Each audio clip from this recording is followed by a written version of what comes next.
Hello guys, स्वागत है आपका एक मोटिवेशन की दुनिया में। हम लोग कहीं जाते हैं घूमने फिरने और कपड़े अच्छे पहनते हैं ना, ताकि हम साफ़ सुथरे दिखें, हम साफ़ सुथरे लगें। हम कहीं भी शादी पार्टी में जाते हैं, साफ़ सुथरे कपड़े पहन के जाते हैं। अपना अपना चेहरा देखते हैं शीशे में और मतलब पूरा अच्छा तैयार होके जाते हैं ताकि हम अच्छा लगे, है ना। लेकिन शरीर तो हमने साफ़ कर लिया, कपड़े भी साफ़ कर लिए, लेकिन हमारे अंदर अभी भी मैल भरा हुआ है। हमारे अगर मन में मैल भरा हुआ है, किसी के बारे में गलत सोच रहे हैं, किसी के बारे में पीठ पीछे बुराई कर रहे हैं, तो उस साफ़ शरीर और साफ़ कपड़ों का कोई फ़ायदा है? कोई फ़ायदा नहीं है। क्या फ़ायदा उस साफ़ शरीर और साफ़ कपड़े का? क्या फ़ायदा उस सुंदरता का, बताओ।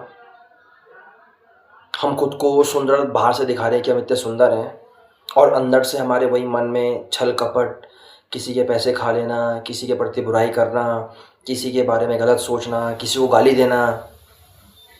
हमारे मन में ये चीज़ें भरी हुई है अंदर। तो मन का मैल जब तक साफ़ नहीं होगा, जब तक बाहर से साफ़ सुथरा रहने का कोई फ़ायदा नहीं है, कोई भी फ़ायदा नहीं है।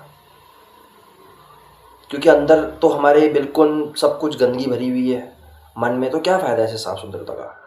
जैसे एक पानी की बोतल होती है ना, बोतल में तुम गंदा पानी डाल दो बिल्कुल, और उस बोतल को बाहर से धोने लग जाओ, तो क्या उस बोतल को साफ़ कहलाई जाएगी? नहीं कहलाई जाएगी। जब तक वो अंदर से साफ़ नहीं होती तब तक वो साफ़ नहीं कहलाई जाएगी। ऐसी हमारा शरीर है।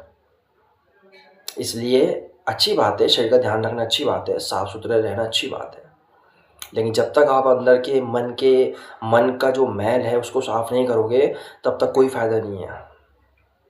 दूसरों के बारे में गलत बोलना, दूसरों के बारे में गलत सोचना, दूसरों को गलत गलत बोलना, कभी अच्छा ना सोचना और खुद के लिए अच्छा सोचना कि बस भगवान मेरे साथ अच्छा होता रहे और दूसरे के साथ गलत हो जाए। कभी ऐसा सोचोगे, ऐसी सोच रखोगे, तो कभी भी खुद का कभी भी सुखी नहीं रहोगे, खुद के साथ कभी भी अच्छा नहीं हो सकता। और यदि आप दूसरों के बारे में अच्छा सोचते हो, अच्छा बोलते हो, तो भगवान खुद ब खुद आपको ठीक रखेगा। ये प्रकृति है, ये एक प्रकृति है, ठीक है। इस प्रकृति को आप जो चीज़ दोगे ना, ये प्रकृति उल्टा आपको लौटाएगी। तो इसलिए कभी किसी के बारे में गलत मत बोलो, ना गलत सोचो। जो गलत बोल रहा बोलने दो, क्या फ़र्क पड़ता है उससे। भगवान उसको खुद ब खुद पनिश कर देगा, उसका खुद ब खुद सज़ा दे देगा। और उसने भी गलत बोल दिया, तुमने भी गलत बोल दिया उसको, तो उसमें और तुम में क्या फ़र्क रह गया? कोई फ़र्क नहीं रह गया ना फिर। जो उसको सज़ा मिल नहीं थी वो तो कोई मिलेगी नहीं। तो इसलिए कहने का मतलब यह है, जीवन में शरीर के साथ साथ मन को भी साफ रखो।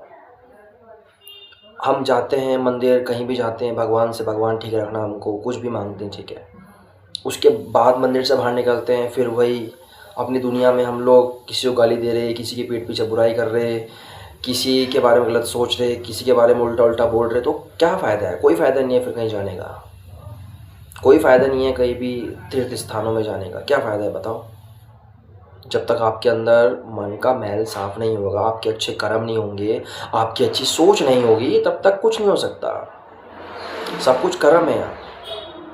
जीवन में जो कुछ हुआ था, जो कुछ हो रहा है, जो कुछ होगा, सब कर्मों का फल होगा वो, और कुछ नहीं होगा। ये जीवन पूरा कर्मों का चक्र है। या जैसा फसल बोओगे वैसे काटोगे, जैसा कर्म करोगे वैसे आपके सामने परिणाम आएगा, वैसे आपको उसका परिणाम भोगना पड़ेगा। इसलिए अच्छे कर्म करो, मन साफ रखो। कपड़े साफ नहीं होंगे तो भी चलेगा, शरीर साफ नहीं है तो भी चलेगा। हमें दिखावा नहीं करना किसी चीज़ का। यहाँ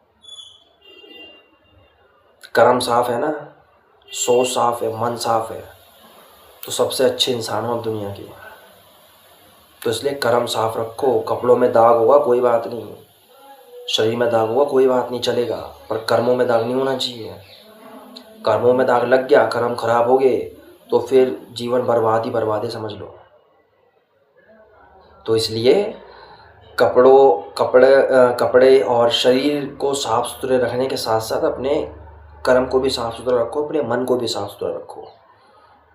तभी जीवन एक अच्छा जीवन कहलाया जाता है, तभी एक अच्छा इंसान कहलाया जाता है, तभी एक अच्छी इंसानियत कहलाई जाती है कि हाँ, आप दूसरे के प्रति रिस्पेक्ट कर रहे हो, आपके अंदर इंसानियत है। कोई लगता है कि बेचारा जिसकी मदद करनी है उसकी मदद कर दो। सबसे बड़ी इंसानियत ये है, भगवान उससे खुश होता है। ना कि ये कि हमने अच्छे कपड़े पहन लिए, बाहर से सुंदर दिख रहे, भगवान उससे कभी खुश नहीं होता है। भगवान किस चीज़ का भूखा है? भाव का भूखा है इंसान के, कि उस इंसान के भाव अच्छे हैं, उसके अंदर मर्यादा है, उसके अंदर इंसानियत है, वो अच्छा इंसान है। भगवान हमेशा उससे प्रेम करते हैं जिसके अंदर अच्छी इंसानियत होती है, जिसके अच्छे भाव होते हैं, जिसकी अच्छी सोच होती है, जिसके अच्छे कर्म होते हैं। ठीक है, तो गाइज़ मैं बस इतना ही कहना चाहता हूँ। तो गाइज़ आपको व्लॉग कैसा लगा कमेंट बॉक्स में ज़रूर बताना, और नए हो तो मेरे चैनल को सब्सक्राइब ज़रूर करना। तो गाइज़ इस व्लॉग को मैं पेंड करता हूँ, तो मिलते हैं नेक्स्ट व्लॉग में। जय श्री राम, हर हर महादेव।